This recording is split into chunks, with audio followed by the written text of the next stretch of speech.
नमस्कार आप सभी को।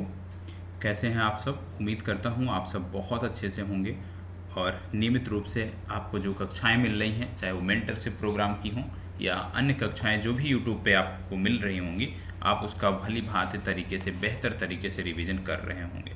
तो इस सीरीज़ में एक बार फिर से स्वागत है आप सभी का। आज ये सीरीज आपको हो सकता है 10-5 मिनट विलम्ब से मिल रही हो, लेकिन ये एक आप कह सकते हो कि सांकेतिक रूप से ये आपकी तैयारी को दर्शाती है कि आपकी तैयारी क्या है, क्योंकि यहाँ पे जो प्रश्न हैं वो उन्हीं टॉपिक से आधारित होते हैं, उन्हीं टॉपिक पर आधारित प्रश्न होते हैं जिन टॉपिक का आपने दिन में अध्ययन किया होता है। तो निश्चित तौर पे यदि उस टॉपिक को आपने पढ़ा है तो वहाँ से आउटपुट आपका निकलना चाहिए, और यदि आउटपुट नहीं निकल रहा है तो कहीं ना कहीं हमारी पढ़ाई की तरीके में कमियां हैं, हमारा जो सोर्स है, मटेरियल जो है वहाँ पे कमी है, उस पर हमें काम करने की आवश्यकता है। तो चलिए बढ़ते हैं आगे। सबसे पहली बात, शेर शाह का मकबरा कहाँ स्थित है, ये प्रश्न है, इस पे आपको बताना है। और आपको बता दें कि अब जो सुबह 4 बजे की आपकी कक्षा मिल रही है, 4 AM पे जो आपकी कक्षा मिल रही है करंट अफेयर्स की, इसी एक सेशन में आपका डेली करंट अफेयर्स, इसी एक सेशन के माध्यम से रिवीजन करेंगे हम करंट अफेयर्स का पूरे एक वर्ष का, और बिहार का जो स्पेशल करंट अफेयर्स है वो भी इसी में देखने को मिलेगा। तो करंट अफेयर्स का सिर्फ एक सेशन 4 बजे देखने को मिलेगा, थोड़ा लेंदी होगा, लेकिन उस सेशन में आपकी परीक्षा के लिए शून्य से चीज़ें 100% तक की आपको वहाँ पे मिल जाएंगी। तो 4 बजे अवश्य जुड़ना है, 4 बजे के सेशन से अवश्य जुड़ना है। यदि उस समय आप नहीं जुड़ पाते हैं तो उस क्लास को रिकॉर्डेड फॉर्मेट पे ही देख लेना है। प्रश्न है, शेर शाह का मकबरा कहाँ स्थित है? शेर शाह का मकबरा कहाँ स्थित है? आपको बता दें कि शेर शाह का मकबरा सासाराम, मनेर, सीतामढ़ी और पावापुरी 4 विकल्प यहाँ पे दिए गए हैं। आपसे बोला जा रहा है कि कहाँ स्थित है, चलिए बताइएगा। शेर शाह का मकबरा कहाँ स्थित है? तो याद रखिएगा, इसका मकबरा सासाराम में स्थित है। इसका जन्म 1472 ईस्वी में जो है इसका जन्म हुआ था। बचपन के का नाम इसका जो था वो था फरीद, और इसके पिता हसन खां थे। शिक्षा इसकी विशेष रूप से जौनपुर में हुई थी, ये आपको पता होना चाहिए। इसकी कुछ विशेष उपलब्धियों में यदि हम बात करें तो आपको पता होगा कि अफगान शासक एक था जिसका नाम था सुल्तान मोहम्मद बरार खां। क्या नाम था? सुल्तान मोहम्मद बरार खां। और सुल्तान मोहम्मद बरार खां ने ही इसे शेर खां की उपाधि दी थी, ये भी आपको याद रखने की जरूरत है। तो ये एक शासक था, अफगान शासक सुल्तान मोहम्मद बरार खां लोहानी, और इसी ने ही इसे शेर शाह की उपाधि प्रदान की थी। 1529 ईस्वी में इसने महमूद लोदी की तरफ से घाघरा युद्ध में भाग लिया था, और 1529 ईस्वी में बंगाल के नुसरत शाह को पराजित कर हजरत ए आला की भी उपाधि इसने धारण की थी। किसकी? हजरत ए आला। तो यदि आपसे पूछ लिया जाए कि शेर शाह ने हजरत ए आला की उपाधि कब धारण की, तो बंगाल के नुसरत शाह को पराजित करने के बाद 1529 ईस्वी में इसने हजरत ए आला की उपाधि धारण की थी, ये भी आपको पता होना चाहिए। इसके साथ साथ आपको बता दें कि 1534 ईस्वी में शेर शाह ने सूरजगढ़ के युद्ध में बंगाल की सेना को भी हराया था। साथ ही साथ 26 जून, ये बहुत महत्वपूर्ण है, 26 जून 1539 में कौन सा युद्ध हुआ था? चौसा का युद्ध हुआ था, या आप कह लीजिए बक्सर के युद्ध में हुमायूं को भी इसने पराजित किया था, ये भी याद रखना है।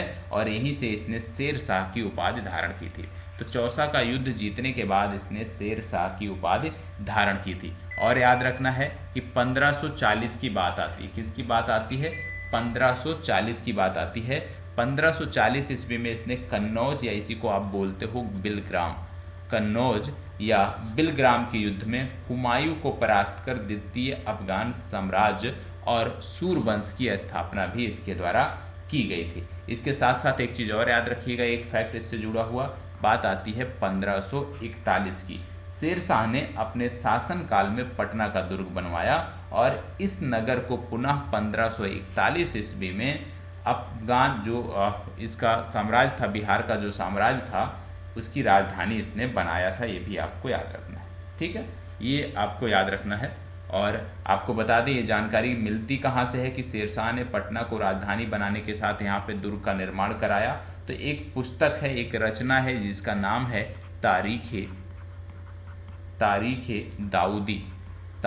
दाऊदी नामक एक रचना है। और इस रचना से पता चलता है कि शेर शाह ने पटना को राजधानी बनाने के साथ ही यहाँ पे दुर्ग का निर्माण कराया था। और तारीख़ दाऊदी ये जो रचना है ये अब्दुल्लाह की रचना। इसके लेखक कौन हैं? इसके लेखक हैं अब्दुल्लाह।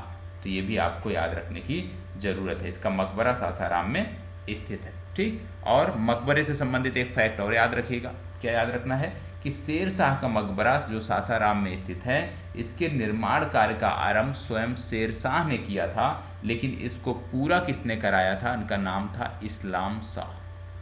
इस्लाम शाह ने इसको पूरा कराया था। ये भी आपको याद रखने की ज़रूरत है। एक चीज़ और याद रखिएगा, आप जानते हैं शेर शाह द्वारा सूर वंश की स्थापना की गई और देश में जो डाक सेवा आप आज देखते हैं, देश में डाक सेवा पोस्टल सर्विस का प्रचलन शेर शाह द्वारा ही आरंभ किया गया था। इसको भी याद रखने की ज़रूरत है। चलिए आगे बढ़ते हैं। ऐसे तो बहुत सारे फैक्ट हैं, लेकिन इतना मैंने आपको बता दिया। अगला प्रश्न है, जुलाई 2019 में बिहार के महापाषाणिक स्थल मेगालिथिक साइट के पहले प्रलेखन के लिए विशेषज्ञों ने निम्नलिखित में से किस जिले का दौरा किया था? बताइएगा। फैक्ट है, अच्छा है, आपको पता होना चाहिए। क्या बोला जा रहा है कि जुलाई 2019 में बिहार के महापाषाणिक स्थल के प्रलेखन के लिए विशेषज्ञों ने किस स्थल का दौरा किया था? तो याद रखना है, 4 विकल्प है, पटना, कैमूर, मधुबनी और बांका। इसका सही उत्तर है कैमूर। बी विकल्प इस प्रश्न का सही उत्तर। अगला, कश्मीर घाटी के अंतिम मुगल शासक यूसुफ शाह चक, जिन्हें मुगल सम्राट अकबर द्वारा बिहार में निर्वासित किया गया था, ये कहाँ पे दफन हैं? कश्मीर के अंतिम शासक की बात हो रही है। इनका नाम है, क्या नाम था इनका? यूसुफ शाह चक। तो यूसुफ शाह चक जो थे, ये कहाँ पे, आप कह सकते हैं कि इनका सम्राट अकबर द्वारा, क्योंकि इनको निर्वासित किया गया था, तो इनका दफन कहाँ पे किया गया है, ये आपको बताना है। प्रश्न, आज के जो ये प्रश्न हैं ये बिहार से ही जुड़े हुए प्रश्न हैं, तो ये आपको ध्यान में रखने की ज़रूरत है। चलिए बताइएगा, फास्ट जवाब, फास्ट जवाब। किसी को यदि पता है तो बताएं, नहीं पता है तो याद करने का प्रयास करें। इसका सही उत्तर है राजगीर, बी विकल्प राजगीर। आगे बढ़ते हैं। सुवर्ण भूमि का वह राजा कौन था जिसने नालंदा में एक बौद्ध विहार की स्थापना की तथा उसके रख रखाव हेतु अपने दूत द्वारा देवपाल से 5 गांव दान देने की प्रार्थना की?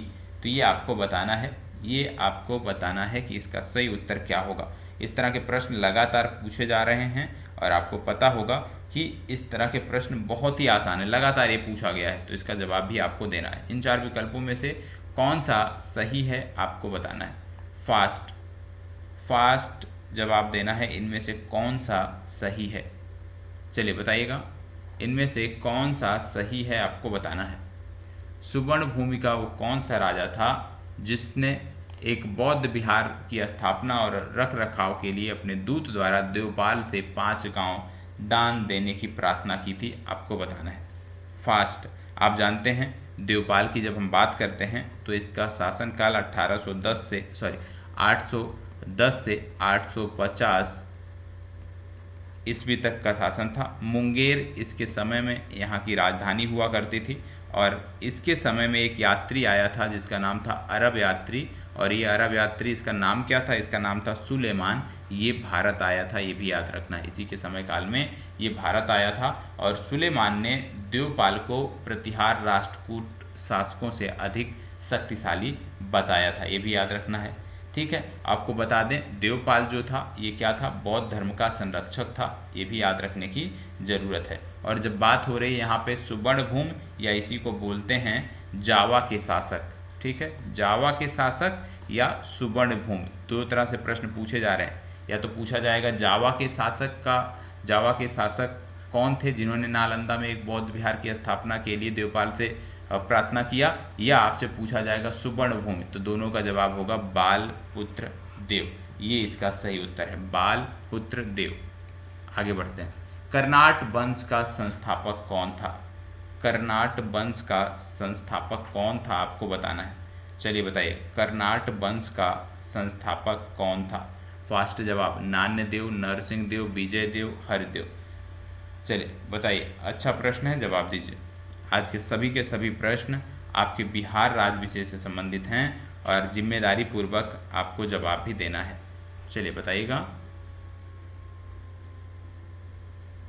फास्ट जवाब दीजिएगा। कर्नाट वंश की बात हो रही है। कर्नाट वंश की स्थापना किसके द्वारा की गई? याद रखिएगा 1097 से 98 ईस्वी में मिथिला में इसकी स्थापना हुई थी। कहाँ पे हुई थी?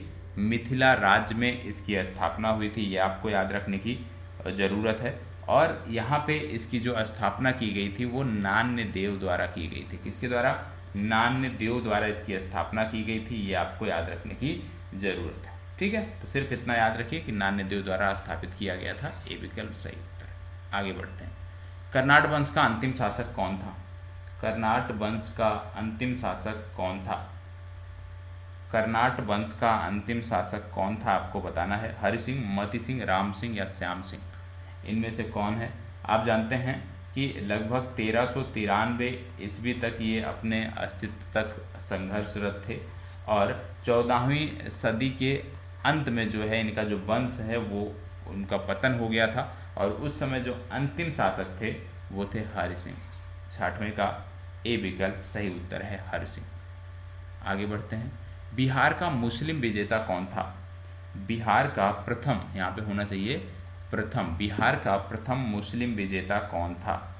फास्ट जवाब दीजिएगा। बिहार का प्रथम मुस्लिम विजेता कौन था? बिहार का प्रथम मुस्लिम विजेता कौन था? चलिए फास्ट जवाब। बिहार का प्रथम मुस्लिम विजेता कौन था? 4 विकल्प हैं। मलिक इब्राहिम, इल्तुतमिश, बख्तियार खिलजी, अली मर्दान खिलजी। तो कौन था बिहार का प्रथम मुस्लिम विजेता? इसमें से एक जवाब हो जाएगा बख्तियार खिलजी, आप सभी जानते हैं। आगे बढ़ते हैं। नालंदा बिहार का विध्वंस किसके द्वारा किया गया था? दोनों प्रश्न एक दूसरे से जुड़ते हैं। आप जानते हैं बख्तियार खिलजी जो था ये बख्तियारपुर जो शहर है उसका संस्थापक भी इसको माना जाता है। ये भी आपको पता होना चाहिए। ठीक है, इसके साथ साथ आपको बता दें कि 1225 ईस्वी में इल्तुतमिश ने बिहार शरीफ तथा बाढ़ पर अधिकार किया था और इसने जो उस समय के शासक थे हिसामुद्दीन एवाज उस क्षेत्र के, उनको इसने हराया था।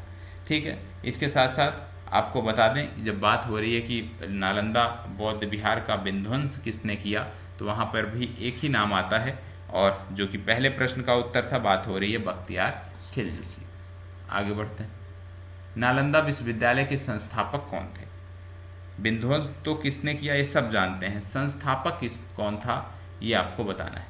चलिए, नालंदा का संस्थापक कौन था?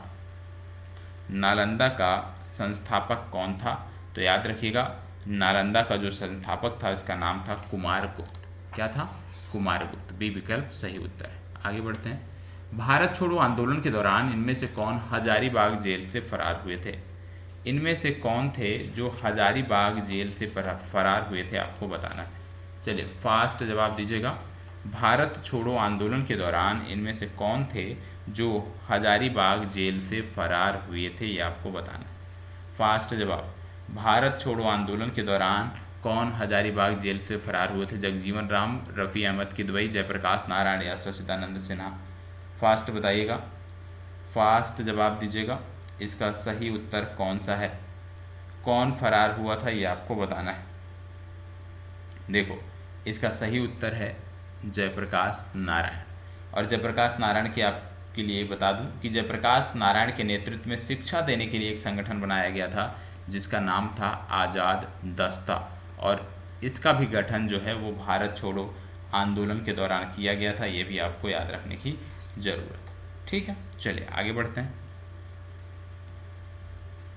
1917 के चंपारण सत्याग्रह से कौन संबंधित नहीं है? चंपारण सत्याग्रह से कौन संबंधित नहीं है आपसे पूछा जा रहा है। चलिए बताइए, चंपारण सत्याग्रह से कौन से हैं जो संबंधित नहीं हैं?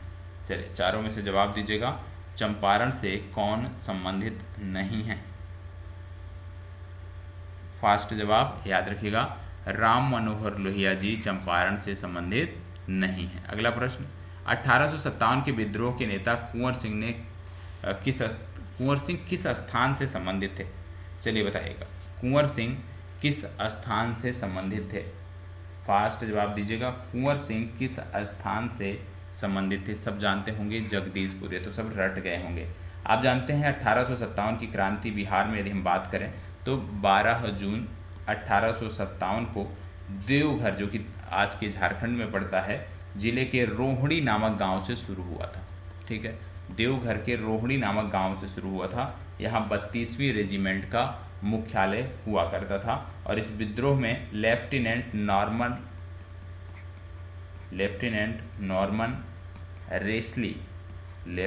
नॉर्मन रेस्ली और सहायक सर्जन डॉक्टर ग्रांट मारे गए थे, ये भी याद रखना है। फिर बात आती है 3 जुलाई की। 3 जुलाई 1857 को पटना सिटी के पुस्तक विक्रेता थे जिनका नाम था पीर अली के नेतृत्व में अंग्रेजों के विरुद्ध संघर्ष हुआ था, ये आपको याद रखना है।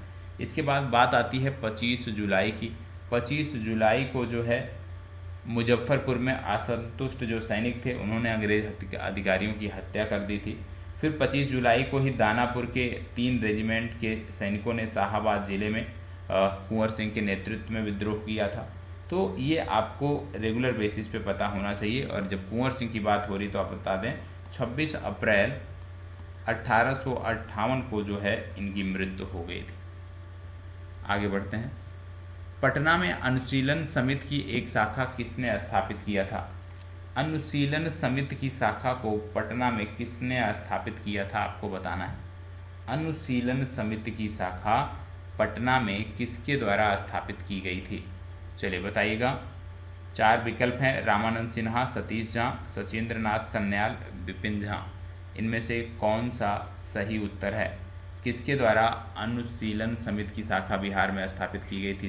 इसका सही उत्तर है सचिंद्र नाथ सान्याल। आगे बढ़ते हैं। बिहार समाजवादी पार्टी का गठन किसने किया था? बिहार समाजवादी पार्टी का गठन किसने किया था, आपको बताना है। बिहार समाजवादी पार्टी का गठन किसके द्वारा किया गया था? यहाँ पे आप देख रहे होंगे 4 विकल्प हैं, इन चारों में से कौन सा सही है, कौन सा क्रम सही है, आपको बताना है। बिहार समाजवादी पार्टी का गठन किसके द्वारा किया गया था? तो यहाँ पे रट जाइएगा, फूलन प्रसाद वर्मा और जयप्रकाश नारायण द्वारा। आगे बढ़ते हैं। ईस्वी सन 1855 में संथाल विद्रोह का नेतृत्व किसने किया? संथाल विद्रोह का नेतृत्व किसने किया, आपको बताना है।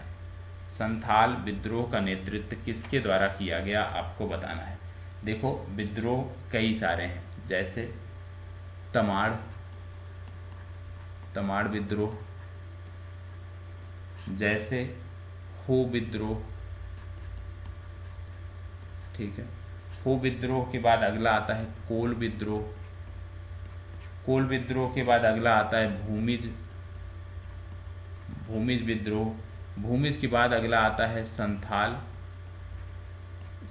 विद्रोह, संथाल के बाद अगला आता है खरवार विद्रोह, खरवार के बाद अगला आता है मुंडा विद्रोह, मुंडा के बाद आता है ताना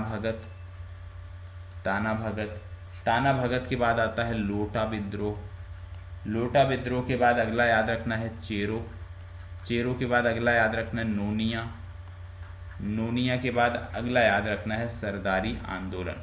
अब इनके बारे में फास्ट में देख लेते हैं। तमाड़ विद्रोह की बात करें तो 1789 से 94 के बीच ये विद्रोह हुआ था और इस विद्रोह के नेता थे भोलानाथ सहाय, विष्णु मानकी, दुखन मुंडा, ठीक है। हो विद्रोह की बात करें तो 1820 से 21 के बीच ये विद्रोह हुआ था। छोटा नागपुर के जनजातीय समाज से संबंधित ये विद्रोह है। राजा जगन्नाथ सिंह के द्वारा भूमि उपज में कर बढ़ोतरी के विरुद्ध ये विद्रोह किया गया था। अगला आता है कोल विद्रोह 1831 से 32 और कोल विद्रोह की बात करें ये भी छोटा नागपुर क्षेत्र से संबंधित है। इसके नेतृत्वकर्ता थे बुद्धो भगत, सिंगराय एवं सुरगा मुंडा। भूमि विद्रोह की बात करें तो 1832 से 33 से संबंधित है। यह विद्रोह बड़ा भूम में या वीरभूम में इसकी शुरुआत हुई थी। इसके नेतृत्वकर्ता थे गंगा नारायण। फिर संथाल विद्रोह की बात आती है 1855 से 56 की बात आती है। इस विद्रोह का क्षेत्र वीरभूम, सिंहभूम, हजारीबाग था, ठीक है, भागलपुर था और इसके नेतृत्वकर्ता सिद्धू, कानू, चांद और भैरव थे। फिर बात आती है खरवार विद्रोह की बात करें तो 1874 से 75 की बात आती है और इस विद्रोह का नेतृत्वकर्ता भगीरथ माझी था, ठीक है। फिर बात आती है मुंडा विद्रोह की बात करें तो 1899 से 1900 के बीच ये विद्रोह हुआ था और इसके जो नेतृत्वकर्ता थे यदि मैं बात करूं तो बिरसा मुंडा इसमें थे। फिर बात आती है ताना भगत, 1914 से 1915 के बीच ये विद्रोह हुआ था और जात्रा भगत के नेतृत्व में ये आंदोलन शुरू किया गया था। लोटा विद्रोह की बात करें तो मुजफ्फरपुर की जेल में बंद कैदियों के बीच पीतल के लोटे के स्थान पर मिट्टी के लोटे देने के क्रम में ये विद्रोह हुआ था।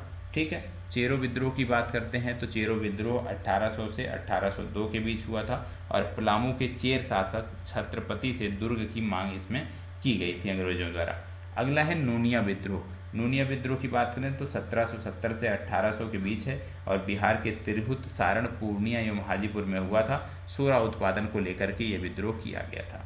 अगला आता है सरदारी आंदोलन। इस आंदोलन का मुख्य उद्देश्य जमींदारों को बाहर निकालना, बेगारी प्रथा को समाप्त करना था।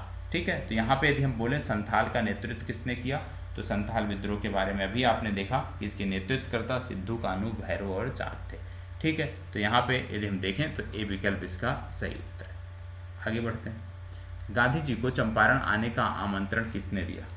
चंपारण गांधी जी को किसने बुलाया था? आप जानते हैं बिहार का चंपारण जिला 1917 ईस्वी में महात्मा गांधी द्वारा भारत में सत्याग्रह के प्रयोग के लिए जाना जाता है, क्योंकि पहला सत्याग्रह महात्मा गांधी ने यहीं पर किया था, यहीं से सत्याग्रह की शुरुआत की थी।